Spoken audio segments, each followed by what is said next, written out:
listening to Am I The Bolcast, the only Magic the Gathering podcast you're listening to right now. I'm your host, Mike Carrozza. With me, as always, is a super producer genius, Morgan Sanchez. Hi, Morgan. What's up, Mike? It's still Monday, inexplicably. Yeah, we gave away the game last week. We said it to everybody. We said, hey, we're recording these two back to back. So that means our guest today, joining us again, having never left even, Michael Celani. Hi, Michael. Hi, Michael Celani. Do we still have that gigantic office that stretches from like Chicago to Canada? Yeah, I think we do. The two places. Yeah, Chicago and Canada. All of Canada, just Chicago. Oh, yeah. Yeah, definitely. That's what's up. We're in the same office still. We have a like inner courtyard that's just the Great Lakes. And you know what? Take a dip, get crazy, jump in. Water's awful. Okay. It's cold as ice.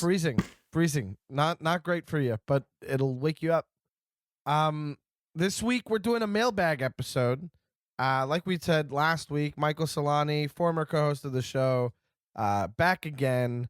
Not the bolus officially, even though he made that wretched pun the first episode, which somebody has reminded me of by now, and I remember it so well. But I do have a mailbag picked out ready for us to go. And before we get into it, I do have to mention it's time to shout out our sponsors. We're sponsored by Cardsphere.com. Cardsphere, get your cards here. It's the best place to be trading your cards away and getting some back. It's fun to just scroll through people's collections and being like, okay, you're listing everything? Let's take a real good look at what you got. See if I can meet that shipping threshold, baby. Find some cards you have a hard time finding at your LGS, but find them easily on cardsphere.com. Make sure to click the referral link in the description of the show. We didn't mention this last time, but Bonebox Games still got a discount code, Bolcast. You could use to buy your Bonebox game products. And I didn't plug The Restless or Who's a Good Boy because they've been funded on Kickstarter. I believe The Restless is still available for you to support and purchase. I think that the campaign for Who's a Good Boy is done, but The Restless might still be up right now. And if it's not, I'm sorry you missed a window. I'm pretty sure you'll be able to get it again. But shout out to Winslow Dumaine and Dan Sheehan and his wife, Julia. I am so bad at the last. I'm so sorry, Julia. I forgot your last name. I thought I had it here, and I don't have it here. It just says Dan Sheehan and Julia. My bad. But that said, sponsors talked about, we're going to dive into this mailbag. This mailbag is based on an article of mine from last week. I covered it on the column, and I just wanted to hear what people had to say, because I said something on the column, and it's still early enough for me to be able to pull the article if I'm completely off base. So I wanted to run it by you guys and see what you think. Are you guys ready for this? So we have the power to vote. I can do democracy here. Do democracy here. Oh, that's a scary thing. And it should be scary. I have the 3 points now. Apologize to Ken right now. I'm sorry, Ken. I'll put an extra bleep here. Sorry. Morgan, how you feeling? You ready for this mailbag? Let's get it. We're getting right into it, and I hope. And this is something I wanted to try too for the mailbag episodes. Just getting into it. You know what I mean? We don't need all this preamble. We talked about some stuff last week. Get into the mailbags quick. You know what I'm talking about? So let's get into it. This one was sent to me by Removal Runnin', and it says, "Hi, Mike. I've been playing Magic Gathering for a while now, but only recently discovered your amazing articles, and I've been a fan ever since. Thank you so much. That rules. Here's my story. I am often found at my local game store on Friday nights playing Commander with my group of friends. One night, I had decided to swap decks with my friend James. He was playing my Caesar Legion's Emperor tokens build, and I was playing his $100 budget Xyrus the Writhing Storm Spellslinger Voltron deck. My other friend, Finn, was playing with us that night, and he was playing his The Ur-Dragon deck that was vastly more upgraded with staples and game changers than either of James's or my decks. We knew this beforehand due to playing against the deck multiple times earlier that day. he was playing cards like Smothering Tithe, Rhystic Study, and other powerful cards, while neither of our decks featured anything of the like. During the previous games we played, James and I had used the vast majority of our suites of removal to deal with some of Finn's scary dragons. In this game, however, Finn was mana flooded and was often simply playing a land and passing, while James and I were building out our respective boards. On turn 6, Finn played an explosive vegetation, and the following turn played his commander, the Ur-Dragon. I then used the cost reduction from the Ur-Dragon being green to cast an Occam Adversary for only 2 mana on the following turn. This is important because Occam Adversary has a reduction, but also is a death-touching creature. When it came to James's turn, he cast a Transmogrifying Wand, and Finn immediately began to argue that he should not use it to kill the Ur-Dragon because we had been doing that all day and he wanted to put something cool into play with his ability. He managed to convince James against killing the Ur-Dragon, and instead, James targeted my Occam Adversary with Transmogrifying Wand. This whole time, I had a Vines of Vastwood in my hand with 2 green mana open. Vines of Vastwood is a protection spell, and if you kick it, it gives extra power and toughness. After thinking for a while, I opted instead to cast the Thrash side of Thrash/Threat, which is a fight spell, targeting the Ur-Dragon because I was scared of what Finn could put into play on the next turn. Instead of just letting his Ur-Dragon die, he decided to scoop and said angrily he was going to find another pod. So was I the bolus for targeting his Ur-Dragon with my removal, or was he the bolus for scooping to it? Best removal run-in. So thank you for writing in. Thank you for sharing the story. I have read this story several times because it came in a while ago.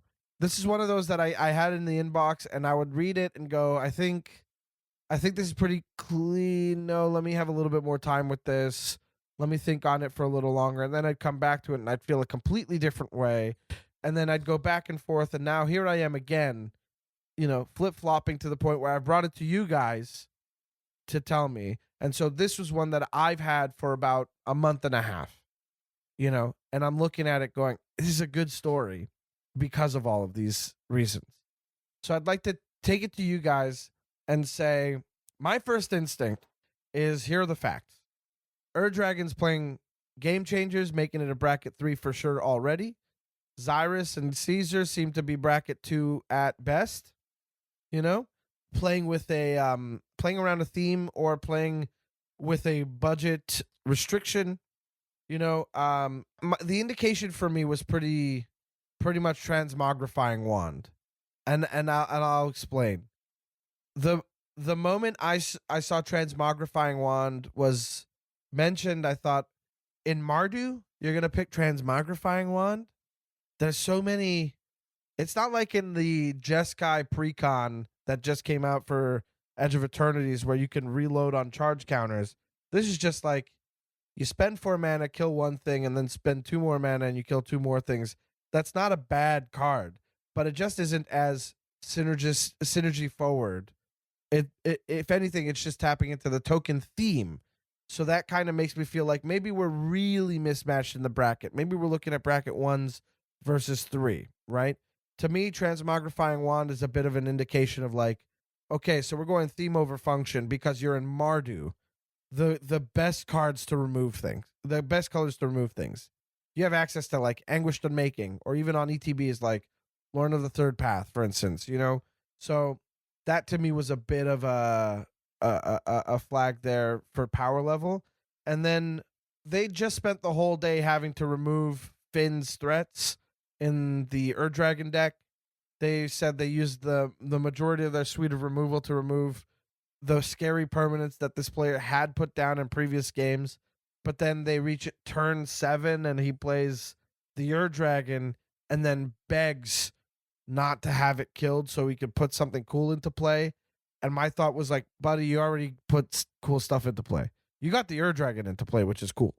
But then you've already played a bunch of games where stuff was scary enough that it kept having to be removed.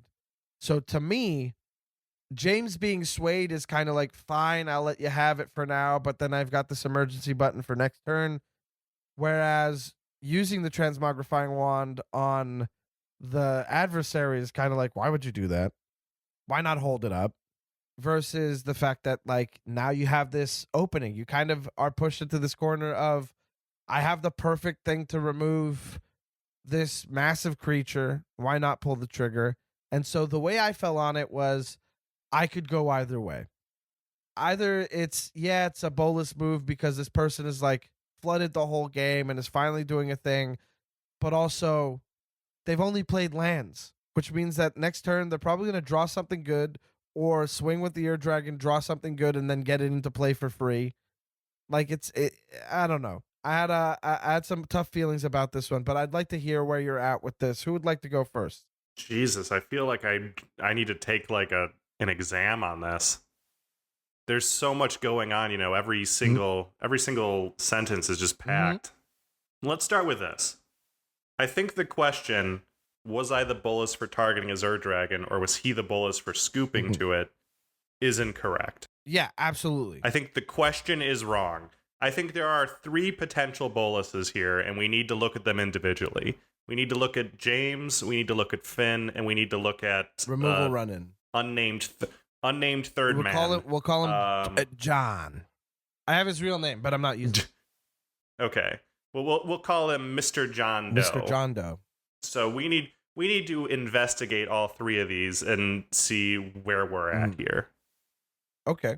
Do you agree with that statement? Well, I agree with the fact anytime somebody goes, am I the bolus or was this person the bolus? I'm like, different. You're asking 2 questions. So I often will only go for like the question that's about them, and I'll kind of just be like, I don't think they're the bolus. I'm not going to elaborate on why I don't think they are or whether or not I do think they are. I'll just be like yes or no, but I'm not going to get into it. You know what I mean? I think to make things simpler, let's assume that is a morally neutral action. Let's just look at John Doe's response to the current situation and judge that as an action. Okay? Well, let's start there. Do you protect or do you kill the Ur Dragon? That's the crux of it. Yeah. Yeah, because without that action, you're not necessarily using threat right away, maybe. Like you could probably let it go until your next turn and then you have an answer. But I guess I don't know. I kind of got some of my opinions out early, and I do think we should throw to Morgan. Morgan, what do you think here? What's tickling you with this one? I mean, Celani's got my brain thinking about context, right? And I mean, I think I agree important. with the both of you. So, I mean, the question at the end is interesting to me because, was I the bolus for targeting his Ur Dragon with my removal, or was he the bolus for scooping to it? And I agree that we should look at the crux of the situation, which is not that the opponent scooped immediately. I think that the actions that led to the scooping are more important because, this is about OP. This is about if OP is the bolus. And there's, fortunately, unlike with some of the mailbags that we get, there's a lot of context with this letter. And so there's a lot of stuff that matters. Yeah. So I'm looking at things like this Ur Dragon deck is vastly more upgraded with staples and game changers than either OP or James's decks, right? So that's like fact number 1. Okay. Yeah. We don't know what those game changers could be. There could just be one or two of them. You mentioned Smothering Tithe and Rhystic Study for sure. And you knew this beforehand due to playing against the deck multiple times earlier in the day. So that to me is probably the most like important piece of information, is that this isn't like the first or second time they played against this deck. Yeah, it's a few times today. So it's a few times today with, supposedly bracket 1, bracket 2 decks, let's say, maybe like pre-con level at best. And which we don't know for sure either. Like they could have just switched to these decks or came back to them. You know what I mean? Yeah. But they definitely were playing different decks, and they were playing these decks in this game for sure. But yes. Yeah, and I think that relative to last week's episode, there's some saltiness going on here that OP is maybe getting seasoned over time, along with James with this Ur Dragon Flood deck. Can do that, eh? Yeah. And so finally, I get a chance when this deck that I've been playing against multiple times and has won against me multiple times, or my pod, to say, gets mana flooded, to say, And here's my opening to try something dorky or new that I feel like I haven't been able to do for the first time. So yeah, I'm gonna do it, right? Yeah. But am I gonna feel good about it? Not necessarily. I don't know if I've ever felt good about winning against somebody where variance has kind of knocked them out a bit. Yeah. I don't think it's fair. I don't think that it's a good win necessarily. I think it's a win superficially only. I've always felt that way. But hold on. I'll interrupt you for a second here because, I mean, Finn's the one with the dragon deck. Finn kept a bad hand. I mean, if you've got all these game changers that are supposed to accelerate your ramp, accelerate your card draw, you play none of them, you play 6 lands and then cast the Ur-Dragon, that's kind of on you for keeping that hand. Explosive vegetation, mind you. Like, we tried a little bit. Yeah, we tried to get there. Yeah, you cast an explosive vegetation, then you cast the Ur-Dragon. Which is also an indication, by the way, that we should be considering as well, because explosive vegetation is basics only in a 5-color deck. No, it's forest, isn't it? Or am I thinking of the other one? Claim is forest. Explosive vegetation is basic. Okay. So something to consider as well. But like, you did play a ramp spell. You did get to the Ur-Dragon. The fact that you didn't play anything else in the meantime is kind of your fault. You can't use that as leverage to say, "Oh, I didn't do anything this game. Don't blow up my thing that lets me do things." Definitely try. Like that's what this is all about, right? It's like I understand the pressure of not wanting to mulligan because you're trying to go fast or you only have time for one more game. So I get this idea that like, oh, I've got all these good cards in the deck. Maybe I'll get to them soon or something. Or they could be mana flooded, but all their drawing is ramp, and then that's supposed to thin things out. So to me, leaving the Ur-Dragon alone even for a turn means that it's a higher likelihood that you're just going to attack and draw something big and play it for free. And that's also going to suck for us, the players who've been dealing with you the whole day. I like the angle of having kept a bad hand. And I will say we're not interrogating this. We're not approaching this from the perspective of was Finn the bolus for scooping, but there is something to playing a 3-player game and then scooping because it's not breaking your way. It's already, look, if you sit down and you play a 3-player game, you decide to move forward with a 3-player game, that is a decision that I'm expecting you to keep up. Like, I'm expecting you to make it through the whole game. 3 players is like we are already making concessions. We are compromising on whether or not to play at all. You're at an LGS, you can't find a 4th 3-player game. We're saying we're doing this. This is really what we're doing. A non-ideal amount of players. And so you go, okay, I'm going to do it. And then you mana flood and get pissy when your huge dragon gets removed. Yeah, I understand not having fun and wanting to excuse yourself from the game. You're sitting down for a 3-player game, you should stick around. Especially if you're playing the Ur-Dragon, which has an eminence ability that reduces everything. You've already done all your ramp. You're probably going to draw into a bunch more stuff. I don't see like how the long game isn't going to benefit you when if the other two are competing with like sending their removal at each other, they probably won't have removal to send your way either. Yep. So to me, scooping was not the right move and is actually something that I would consider kind of like not like a bolus level offense, but definitely like a bit of a dick move. Like I wouldn't appreciate, or I wouldn't really want to play with that person again, especially if they're like, hey, let's play 3 again. I'd be like, nah, find a 4th. I'm not doing that again. So to me, we're gonna put that aside and just go, Finn didn't like that so much.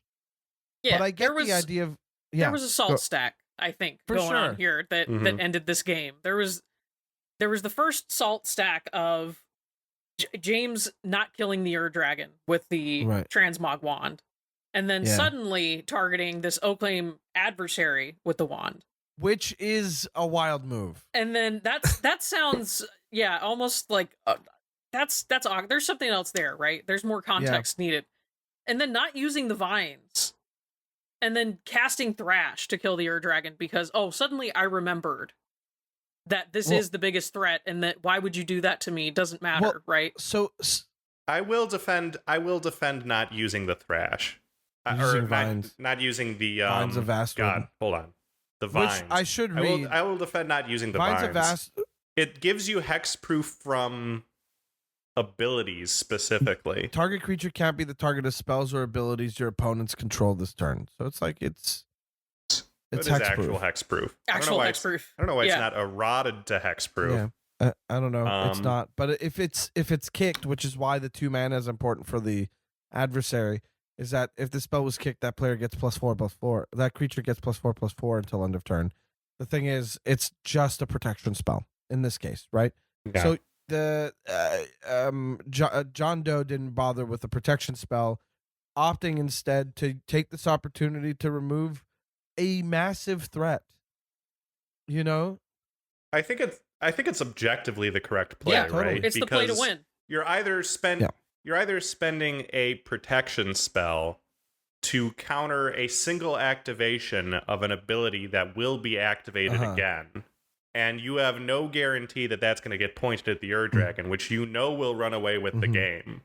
So you use the opportunity to punch the Ur-Dragon, which, let's be real, is coming back in 2 turns. So it's not even that big of a deal for the Ur-Dragon player. I think that's objectively the correct move, and I don't think you can cut any other way on that. I think turn if they draw a Soul Ring and have another land in hand. Like that's all it would take is like literally, oh, here it is again. There's no it's not that far off from bringing it back. So there's that idea too. Like I get that you didn't do much this game, but like you have the whole rest of your deck that's coming up. Yeah. Because you have to feel it like this. Finn's hand is one of 2 things. Either it's still flooded, in which case he's going to get the Ur-Dragon again, and there's nothing you could do about it. Or he's actually drawn gas, in which case he has things to play and should play the gas. Like I don't see any world in which you should be salty about this scenario, because James can at the end of the day, the wand, like it's sorcery speed, thankfully, but like you don't have a haste enabler or something. You throw down the Ur-Dragon again, it gets removed, and now you're like 2 more turns removed or 2 more lands. But again, hopefully by then you've gotten rid of the wand in its utility. It's got nothing left. You've got 2 oxen to work with. That might be the game changer right two there. fours. Forget Smothering Tithe. 2/2/4. We get some oxen with your stat line, Mike, and we just keep going with it. This is my stat line from last week. What a callback. 2/4. Yeah, I mean, I don't understand James targeting the adversary though. I don't think that made any sense. There's something else there. Yeah. Yeah, I don't know. I mean, the power and toughness doesn't even really matter on the adversary. You basically just played like one of those 1/1s with Death Touch. Like it doesn't do anything. I want to pop out on this one, y'all, and I want to say that everybody and nobody is the bolus in this one. I think there's a little too much going on between everyone, but if I had to lean a certain way, I would say that OP's not the bolus for targeting removal and playing to win. I have to give it to win, that's the right game. Yeah, if you're playing to win, this is the dumbest story to submit because it's obviously the correct move. Like, we don't have a full scope of the whole board, but like the Ur-Dragon hits the battlefield. Yeah, get rid of it. Yeah, it's you or me. And then that's the other thing is like they wouldn't John Doe would not have gone for it right away unless the trigger of the wand wasn't pulled. So it's like it's all dominoes. It's just exactly the game you think it's going to be. And I would like to say, again, you're like, nobody's the bolus, everybody's the bolus. I'm going to go ahead and say James had every right to just kill the Ur-Dragon and done it the first time and let it be that. And instead, James picked Okame Adversary. And I know this is Am I the Bolus? And James has not written in. That was a dumb move. But that's not going to stop you. That's not going to stop you from judging him at a moral level. I'm not calling him a bolus. Nobody's a bolus, I think, either. That's my take, is that nobody is, but it's also like people weren't, consider what you're doing a little bit more carefully, but nobody's a bolus, but also like take it easy, versus, I don't think that John Doe is the Bolas. Playing to win is fair. You're playing to win. This is the right move. I think Finn pressuring somebody to keep something around when it's like, that's not fair. It's not fun, but also like I've been there. Hey, I finally played this thing. I haven't been having fun much this game. I'm finally doing a thing this game. I do want to just like do a thing. Okay, well, it got removed. Maybe there's more to it. You could have stuck it out. So I think that him scooping, not my favorite move, especially in a 3-player pod, especially when there's more to be had. This is the closest somebody gets to Bolas in the story. But even then, I'd say it all the time. Like, if you're not having fun, it's fair to scoop. Like, you can scoop. Yeah, I don't think anyone is the Bolas here, but they all are the loot, in the sense that they all need to calm the fuck down. Sorry, Ken. It's just like, you guys are putting a lot of gravitas on this situation when really all that happened was some removal got thrown around. Yeah. It became pretty hard for anything to stick, and the game was going to kind of stall out for a bit. Like, eventually the wand was going to go away. Eventually the Ur Dragon was going to come back. Eventually you were going to draw something. Eventually you could have, used your protection spell on some other more important thing than some random Death Toucher. Your Voltron Commander. You're playing a Xyrus Voltron deck, which, by the way, you're probably going to turn towards the Ur Dragon and make them draw cards, right? Probably. Like, if you're going to be Voltroning. There were like a million outs, and everyone just decided to engage. Everyone engaged immediately and didn't think the consequences of it through, in that it wasn't as bad as it appeared. And at the end of the day, I can't say anyone is the Bolas, but yeah, just ride it out. It's gonna be fine. I mean, John could have let the creature die, and that would have been it. And then you watch the Ur Dragon draw one card and go, "Oh, this is pretty good. What if I got it in for free? Haha." Yeah, and then it becomes, well, now I have to shoot you with my wand. It's like, no, I only did this once. Exactly. It's just going to keep escalating if you let that continue. Give an inch, take a kilometer. Yeah. That's not... I thought you'd react to... Give an inch, take a foot. What? Give an inch, take a toe. Give a millimeter, take a centimeter. Anyway, I think that we're pretty clear on how we feel about this one, huh? Oh yeah. Did you hate that I was like transmogrifying wand is pretty indicative of a weak deck here, or like it's probably not as strong as like 2 maybe? Oh no, it's a bad card. Like even in the decks where you can reload on the charge counters, I still don't think it's good, because you're still like killing only one thing a turn. You're blasting though. And it's sorcery speed does hurt though. Yeah. Yeah, it's sorcery speed. You're not going to be able to handle new threats that come in. Eventually you're going to be overwhelmed with targets. You really need to be able to untap it multiple times in order to be able to even then get away with it. And even then, you might as well just wipe the board. It's not solving any problems long term. Okay, well, I think we've done it. We've done another mailbag episode, this time with our old pal Michael Celani. We're gonna end that there. I appreciate you listening. Thank you for tuning in. Michael, would you mind telling everybody where they can find you? Yeah, you could find me at Gamesfreaksa.info. Those are the letters SA. It's been exactly 36 minutes since the last time I said that in real time, and I still haven't changed it. Yeah. So pitchforks, everybody, get them to my house. My address is... Ken, bleep this out. Put a really long bleep. Nice. Morgan, what about you? Where can people find you? I'm on Blue Sky at Indigo Gentleman.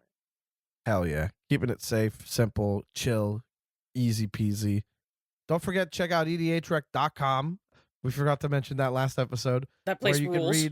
That place rules. You can read Am I The Bolas and a bunch of other articles over there. So make sure to bookmark it. Check it every day. I'm at Mike Carrozza, MikeCarrozza on Instagram, Blue Sky, Twitter, you name it. I have a Linktree that ends that way. You can get tickets to my shows in Vancouver. August 21st, 22nd, 23rd, I'm at Comedy Underground. I'm headlining there, and I've also got a Mike and Friends show where I've booked my favorite acts in the city, and they're all bangers. I can't wait. I'm also doing Jokes Please on the 29th. you can tell your friends about the podcast at Am I The Bolcast on Blue Sky. Make sure people listen. Give us a 5-star review on iTunes or wherever you listen to us. And, I appreciate you listening. Give us some feedback at amithebolas at gmail.com. Send it to us. Hit me up on Blue Sky. Very easy to reach. We just told you how. Can't wait to hear from you. And Screddy, next time we get to a good recording sesh, we're gonna do the show and tell thing, and I'm excited about it. I read, just so you know, I'm reading this feedback. We're trying to implement a little bit more and more.